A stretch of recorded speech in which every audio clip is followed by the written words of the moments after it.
I grew up in a very brutal family. My dad was a very brutal man, very physical. He was an alcoholic drug addict. As a young kid, it wasn't nothing to be at home and have drugs on the table, alcohol on the table, people doing drugs in front of us. That was the way of life. You know, are we drinking? Where are we getting our drugs? And who's coming over to do them with us? And as little kids, we've seen that. There was no love whatsoever in the home. The home was just a burden. Left home when I was 16. Just couldn't do my parents anymore. Left at 16, got a job, got married at 18, and still drank. That was my drug of choice. So that consumed most of my life. I have 3 children, had a good job, but I was never a good father. I didn't know how to be a good father or a good husband.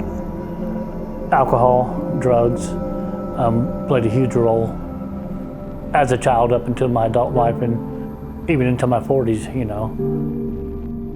Well, you can call it rock bottom. Basically, I had nothing left, just the clothes that I had. I didn't have a place to live. Couldn't stay sober. The alcohol had taken over. I can tell you my story over and over and over, right? Just another story. But when you read out of the Bible how good God is, look at Paul, who was Saul, right? A man that hunted God's people down. But Paul made it to the Bible. Why? Because you got to see the overcoming and the power of Jesus and who he is and what he's done. That's amazing for me, that you could take a man that hunted your people and love him and forgive him. You know, for people that come from the world that I come from, that means a lot. That shows a lot of proof is we have a chance. There's a way. So then I had contacted my brother, which I hadn't talked to in years. I want to say he was my lifeline, my last resort. I didn't know he was in the program. So I came here thinking, hey, if I can at least convince them that I want this for a month, then get a job and get money and go. It was a lot of Bible study, a lot of classes, things like that. The men in the house that I was staying with, they were just as broken as I was. You know, they'd been through a lot of situations that I'd been through in life. But to see the toxic part leaving them was the difference that made me say, this is something bigger than what I thought. This wasn't just another program that people just use to get through. This was a program that gave you an opportunity to, do you want something different? Are you ready? Is it time for change? So I'd been in the program about a month. I had an individual who was he was a co-leader of a house. He went back home to see his family. He was starting to be my mentor, walking me through some of the situations I was dealing with. He came back home and said, hey, we need to have a conversation. Went and sat at the park and he's like, I relapsed. And I'm like, oh wow, okay. And he told me, he goes, look,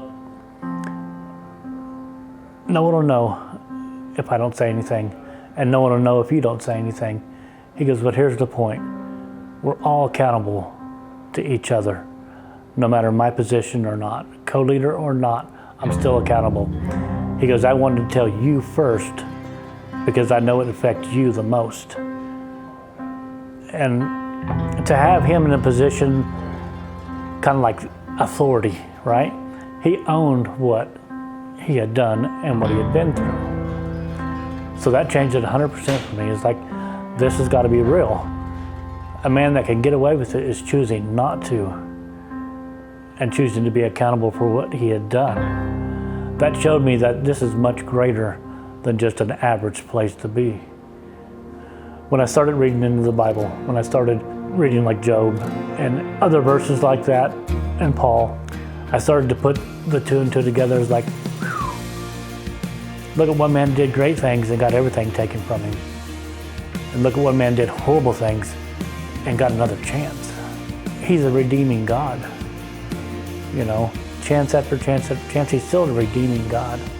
I still have an opportunity to accept Him, take Him into my life, and glorify Him for who He is, no matter what I've done and said.